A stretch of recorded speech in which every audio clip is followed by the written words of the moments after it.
दोस्तों, इस बार साल 2025 में वट सावित्री का व्रत कब रखा जाएगा? इसकी पूजा का शुभ मुहूर्त क्या है? पूजा विधि क्या है? संपूर्ण जानकारी जानने के लिए आज इस चैनल दिव्य ज्योति के माध्यम से बने रहिए।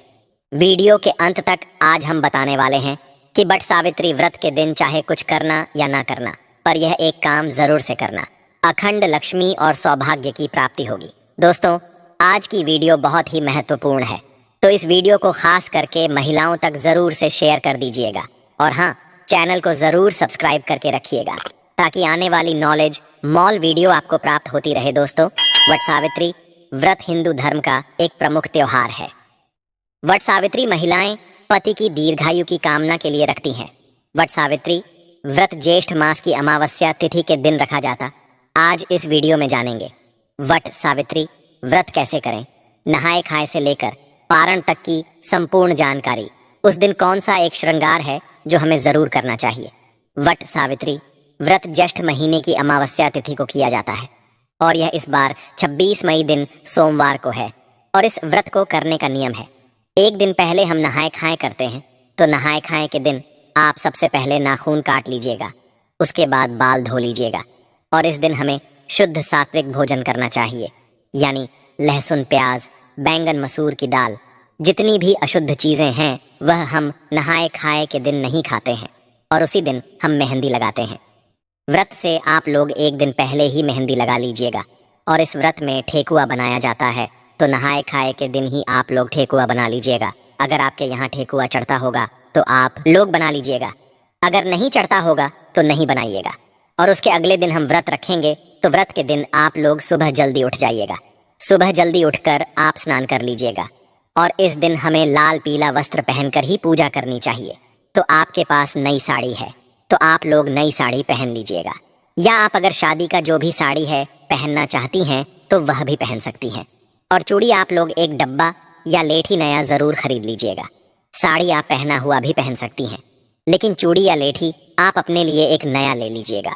और उस दिन 16 श्रृंगार किया जाता है, तो हमें अपना सिंदूरा से मांग भर लेना है। और गले में मंगलसूत्र, पैर में पायल, बिछुआ और महावर ज़रूर लगा लीजिएगा। और जो शादी का चुनरी रहता है वह ओढ़कर ही हमें उस दिन पूजा करनी चाहिए। और आप लोग मांग में जो मांग टीका है वह पहन लीजिएगा। और इस दिन हमें टीका पहनकर ही पूजा करनी चाहिए। सुहाग का सबसे बड़ा प्रतीक टीका होता है, तो आप लोग टीका ज़रूर पहन लीजिएगा। और अच्छे से हमें सज स्वर कर ही इस दिन पूजा करनी चाहिए। आप लोग अगर अपने घर में पूजा करते हैं बटे वृक्ष की टहनी मंगवा कर, तो घर में भी पूजा कर सकते हैं। अगर आप वृक्ष के पास जाकर पूजा करते हैं तो वहाँ पर भी कर सकते हैं। और ध्यान रखिएगा, वट सावित्री पूजा के दिन कभी भी हमें बरगद की टहनी नहीं तोड़नी चाहिए। तो आप लोग एक दिन पहले ही मंगवा कर रख लीजिएगा और हमें उस दिन पूजन करना है। और इस पूजा में गौरी गणेश का सबसे पहले पूजन किया जाता है, उसके बाद ही हम वट वृक्ष का पूजन करते हैं। और आप गौरी माता हल्दी से बना लीजिएगा और सुपारी में कलावा लपेट कर गणेश जी बना लीजिएगा।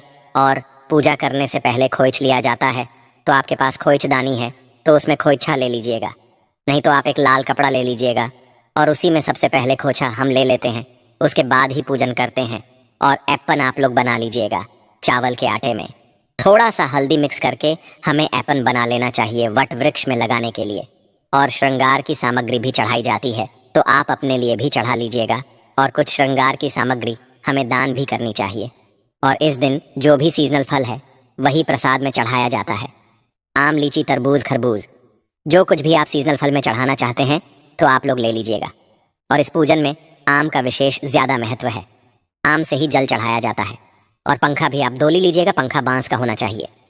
एक पंखा से हम अपने पति को हवा करते हैं और दूसरा पंखा दान किया जाता है, तो 2 पंखे की ज़रूरत होती है। और पूजा पाठ करने के बाद हम परिक्रमा करते हैं, तो परिक्रमा करने के लिए आपके पास अगर कच्चा सूत है तो वह ले लीजिएगा। अगर कच्चा सूत नहीं है तो आप मौली धागा से भी परिक्रमा कर सकते हैं। और नियम तो है 108 परिक्रमा हमें करनी चाहिए। अगर 108 आप करने में सक्षम हैं तो 108 कीजिएगा, नहीं तो आप 11, 21, 51 भी कर सकते हैं। और परिक्रमा करते समय आप लोग ध्यान दीजिएगा, अगर आपका धागा मान लीजिए खत्म हो जाए, फिर भी आपको परिक्रमा रोकना नहीं है। धागा खत्म हो जाएगा फिर भी आप परिक्रमा करते रहिएगा। और परिक्रमा करने के लिए आप अपने हाथ में चना ले लीजिएगा और एक पैकेट हमें सिंदूर ले लेना है। चना गिन कर रख लीजिएगा क्योंकि परिक्रमा करते समय हम भूल जाते हैं कि हम कितनी बार परिक्रमा किए हैं। इसीलिए आप लोग चना ले लीजिएगा और सिंदूर ले लीजिएगा। बट वृक्ष में लगाने के लिए और सुहाग की सामग्री हमें ज़रूर चढ़ाना चाहिए। तो आप सुहाग की सामग्री में चूड़ी, सिंदूर, बिंदी यह भी चढ़ा सकते हैं। और मान लीजिए 16 श्रृंगार की सामग्री चढ़ाना चाहते हैं तो वह भी चढ़ा सकते हैं। और कुछ ना कुछ आप लोग दान करने के लिए भी ज़रूर चढ़ाइएगा। आपको पूजा कर लेनी है। पूजा करने के बाद इस दिन पति पूजन भी किया जाता है। तो आप लोग जब पूजा कर लीजिएगा, घर आइएगा, उसके बाद आप लोग पति का पूजन कीजिएगा। सबसे पहले पति को जल से पैर धोया जाता है। उसके बाद हम पंखा से हवा करते हैं, टीका लगाते हैं और उनके हाथ में कलावा बांधते हैं। और जो भोग प्रसाद हम लाते हैं वह हम पति को खिलाते हैं। तो पति पूजन हमें ज़रूर करना चाहिए। और पति पूजन करने के बाद ही आप चाय, जूस, शरबत यह ले सकते हैं। इस व्रत में सिर्फ नमक नहीं खाया जाता है, आप मीठा भोजन कर सकते हैं। तो आप लोग पूजा करने के बाद जो कुछ भी खाना चाहते हैं वह खाइएगा। और शाम में सूर्यास्त होने से पहले ही आप मीठा भोजन कर लीजिएगा। सूर्यास्त होने के बाद हमें कुछ भी नहीं खाना चाहिए। और व्रत का पारण हम अगले दिन करेंगे। और इस बार बट सावित्री व्रत 26 मई दिन सोमवार को है और नहाए खाए 25 मई दिन रविवार को है। और व्रत का पारण हम 27 मई दिन मंगलवार को करेंगे। और जो लोग पहली बार वट सावित्री व्रत करना चाहती हैं वह कर सकती हैं। इस बार कोई मलमास, अधिक मास नहीं है। तो अगर आप लोग व्रत उठाना चाहते हैं तो आप लोग व्रत ज़रूर उठा लीजिएगा। और पूजा करने के बाद वहाँ पर जितनी भी सुहागन महिलाएं हैं उनके मांग में हमें सिंदूर लगा देना चाहिए। और खोइचे में आप लोग प्रसाद ज़रूर दीजिएगा। दोस्तों, आप साधारण तरीके से भी पूजा कर सकते हैं। इस दिन पूजा के लिए आपको सबसे पहले पूजा के दिन टोकरी में रेत भरकर ब्रह्मा की मूर्ति स्थापित करें तथा वाम पार्श्व में सावित्री की मूर्ति स्थापित करनी चाहिए। दूसरी टोकरी में सत्यवान सावित्री की मूर्ति स्थापित करें। दोनों टोकरियों को वट वृक्ष के नीचे रखें। सबसे पहले ब्रह्मा सावित्री की पूजा करें, फिर सत्यवान और सावित्री की पूजा करें। इसके बाद वट वृक्ष को पानी दें। जल, फूल, मोली, रोली, कच्चा सूत, चना, गुड़ तथा धूप दीप से पूजा करें। जल चढ़ाकर वृक्ष के चारों ओर कच्चा धागा लपेटकर 3 बार परिक्रमा करें। वट के पत्तों की माला पहनकर कथा का श्रवण करें। पूजन सामग्री में प्रयोग की जाने वाली वस्तुएं ध्यान से जाने दोस्तों। सावित्री सत्यवान की मूर्तियां, बांस का पंखा, लाल कलावा, धूप, दीप, घी, फल, पुष्प, रोली, सुहाग का सामान, पूड़ियाँ, बरगद का फल, जल से भरा कलश। आप सभी को लेना है सावित्री सत्यवान की मूर्तियाँ, बांस का पंखा, लाल कलावा, धूप, दीप, घी, फल, पुष्प, रोली, सुहाग का सामान, पूड़ियाँ, बरगद का फल, जल से भरा कलश। शास्त्रों के अनुसार बरगद के वृक्ष के तने में भगवान विष्णु, जड़ों में ब्रह्मा और शाखाओं में भगवान शिव का वास है। इस वृक्ष में कई सारी शाखाएं नीचे की ओर रहती हैं जिन्हें देवी सावित्री का रूप माना जाता है। इसीलिए मान्यता है कि इस वृक्ष की पूजा करने से भगवान का आशीर्वाद प्राप्त होता है और मनोकामनाएं पूरी होती हैं। संतान प्राप्ति के लिए इस वृक्ष की पूजा करना लाभकारी माना जाता है। मान्यता है कि ज्येष्ठ मास की अमावस्या तिथि के दिन वट वृक्ष की छांव में देवी सावित्री ने अपने पति की पुण्य जीवित किया था। इस दिन से ही वट वृक्ष की पूजा की जाने लगी। हिंदू धर्म में जिस तरह से पीपल के वृक्ष को भगवान विष्णु का प्रतीक माना जाता है, उसी तरह बरगद के पेड़ को भगवान शिव का प्रतीक माना जाता है। मान्यता है कि तीर्थंकर ऋषभदेव ने अक्षय वट के नीचे तपस्या की थी। इस स्थान को प्रयाग में ऋषभदेव तपस्थली नाम से भी जाना जाता है। दोस्तों, इस दिन कौन सी गलतियां भूल कर नहीं करनी चाहिए ले जानते हैं। बट सावित्री के व्रत में ऐसी कौन सी 3 चीजें हैं जिसे सावित्री माता को नहीं चढ़ाना चाहिए तथा पूजा में इन चीजों को शामिल नहीं करना चाहिए, नहीं तो आपका व्रत टूट जाएगा और आपको पाप लग जाएगा। दोस्तों, यह व्रत महाराष्ट्र, यूपी, बिहार और झारखंड में इस पर्व की अहमियत बहुत ज्यादा है। यहाँ तक कि विदेशों में रहने वाली महिलाएं भी अपने पति के लिए वट सावित्री व्रत अवश्य रखती हैं। दोस्तों, आगे बढ़ने से पहले सच्चे दिल से कमेंट बॉक्स में अवश्य लिखें जय माता सावित्री। माता सावित्री के लिए एक लाइक तो बनता है और हमारे चैनल को सब्सक्राइब करके इस बेल आइकन को जरूर दबाइएगा। या तो आइए शुरू करते हैं दोस्तों।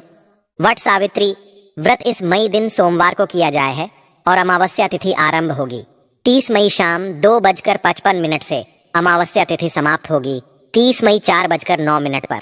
ऐसे में यह व्रत आपको 30 मई सोमवार के दिन रखना है। दोस्तों, अब जानते हैं वट सावित्री व्रत में 3 चीजें कभी नहीं चढ़ाना चाहिए। घोर पाप लगता है दोस्तों।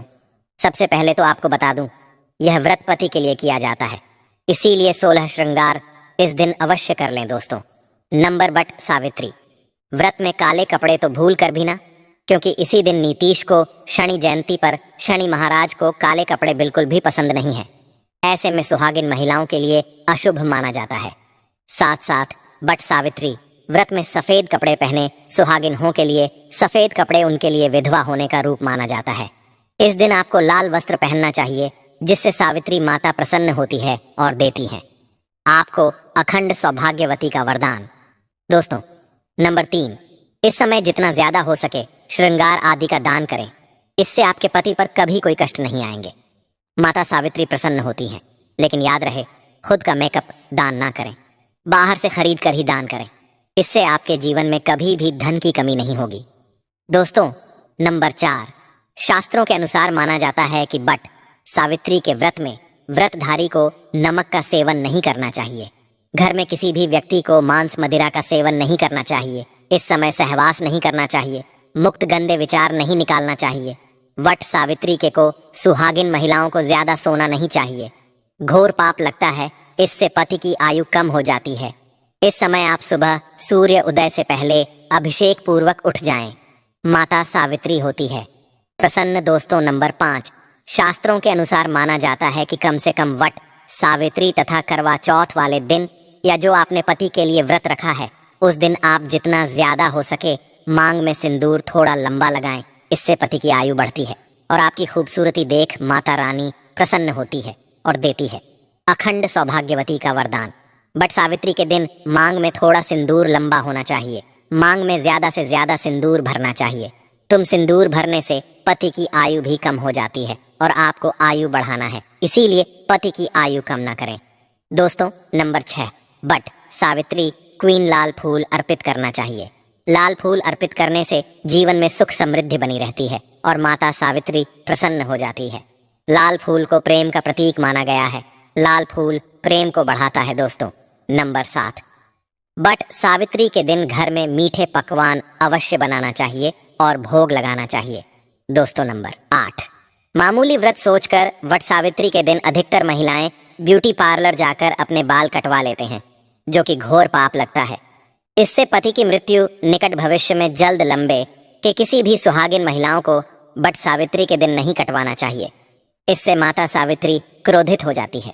साथ ही साथ करवा चौथ वाले दिन भी महिलाओं को अपने लंबे के नहीं कटवाना चाहिए, शुभ नहीं माना जाता। इससे पति की मृत्यु कोट भविष्य में हो जाती है। दोस्तों, नंबर 9, बट सावित्री के दिन आप कोई भी चीज अर्पित करें, लेकिन ध्यान से देखने की वह चीज खंडित न हो, उसके बाद ही अर्पित करें। कोई भी चीज टूटी फूटी नहीं होनी चाहिए। जब आप अपने हाथों में चूड़ियां पहने तब देख लें वह चूड़ियां सफेद ना हो। नीली चूड़ियां भी नहीं पहनना चाहिए तथा काले चूड़ियां भी नहीं पहनना चाहिए। टूटी चूड़ियां भी कतई नहीं पहनना चाहिए। घोर पाप लगता है और व्रत टूट जाता है। दोस्तों, इस दिन गले में मंगलसूत्र पहनना कतई ना भूलें, नहीं तो आपका व्रत पूरा नहीं माना जाएगा। गले में मंगलसूत्र अवश्य होना चाहिए। दोस्तों, अब जानते हैं वह कौन से 3 महिलाएं वट सावित्री का व्रत भूल कर भी नहीं रखना चाहिए और हो जाती है पति की मृत्यु। आप ऐसी गलती मत करना, नहीं तो आप अपने नौकरी से वंचित हो सकती हैं। आपको पाप लग सकता है। सावित्री माता नाराज हो सकती है। आइए जानते हैं दोस्तों, नंबर बट सावित्री का व्रत ऐसी महिलाएं कभी ना रखें। दोस्तों, अगर आपके मन में आपके प्रेमी का ख्याल ना कर किसी गैर मर्द का ख्याल आता है या किसी गैर औरत का ख्याल आता है, तो यह आपके चरित्र के लिए अच्छा नहीं माना जाता।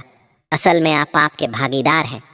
आचार्य चाणक्य कहते हैं कि एक अच्छा जीवन साथी वही होता है जिसका मन इन बातों से पवित्र हो और अपने प्रेमी से ही प्यार करें। हमेशा इस बात का ध्यान रहे कि सच्चे प्रेमी जोड़े स्वर्ग में मिलते हैं और हमेशा हर जन्म में साथ रहते हैं, और यही है विधि का विधान। दोस्तों, नंबर 2, गर्भवती महिला वट सावित्री का व्रत। गर्भवती महिलाओं के लिए बहुत ही मुश्किल भरा समय हो जाता है। इस समय व्रत रखने पर गर्भवती महिला को काफी दिक्कतों का सामना सेट करना पड़ता है। आपको बता दें कि शास्त्रों में ऐसा बिल्कुल भी नहीं लिखा गया है कि कोई भी गर्भवती महिला वट सावित्री का व्रत नहीं रख सकती।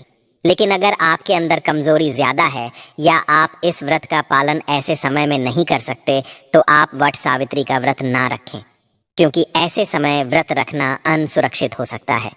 इसीलिए व्रत रखने से पहले डॉक्टर की सलाह तुरंत लेनी चाहिए, क्योंकि आपके बच्चे को कुछ भी हो सकता है। दोस्तों, नंबर 3, शास्त्रों में बिल्कुल साफ साफ बता दिया गया है कि कई नियम ऐसे हैं जहां पर पति पत्नी का शामिल होना आवश्यक हो जाता है, और जो कि 7 फेरे लिए बगैर कुछ काम हो ही नहीं सकती उसमें। बट सावित्री का त्योहार मुख्य रूप से शामिल है। आपको बता दें कि जो पति पत्नी 7 फेरे लिए बगैर रह रहे होते हैं तो अशुभ माना जाता है। ऐसे रिश्ते की सावित्री का व्रत रखने में सक्षम नहीं होते, बल्कि ऐसे रिश्ते अशुभ होने के साथ ही कलंकित भी माने जाते हैं। दोस्तों, नंबर 4, पति पत्नी में अगर काफी लंबे समय से झगड़े हो रहे हैं और बात तलाक तक पहुंच गई है तो ऐसे समय में वट सावित्री का व्रत ना रखें। लंबे समय से पति से दूरियां और एक दूसरे से नफरत पैदा होना वट सावित्री का व्रत रखने पर पाप का भागीदार तो बनाता ही है, साथ ही साथ वह व्रत भी खंडित हो जाता है। इसीलिए पहले अपने आपसी झगड़ों को सुधारें, फिर व्रत का पालन करें, क्योंकि यह त्योहार नफरत का नहीं, प्यार का है। दोस्तों, उम्मीद है कि आज आप सभी को वट सावित्री व्रत से जुड़ी हुई जानकारी प्राप्त हो गई होगी कि यह व्रत कब रखा जाएगा, पूजा का शुभ मुहूर्त, पूजा विधि और संपूर्ण जानकारी। अगर आप और भी ज्यादा वट सावित्री व्रत से जुड़ी हुई जानकारी चाहते हैं तो इस वीडियो को लाइक करके चैनल को जरूर सब्सक्राइब करके रखिएगा, ताकि आने वाली और भी वीडियो का नोटिफिकेशन आपको प्राप्त हो और सही और सटीक जानकारी पंचांग के आधार पर आपको प्राप्त होते रहे। आज के लिए इतना ही, मिलते आपसे एक और प्यारी वीडियो में। तब तक के लिए खुश रहिए, मस्त रहिए, बने रहिए। ओम नमः शिवाय। हर हर महादेव। जय माता दी। राधे राधे। जय श्री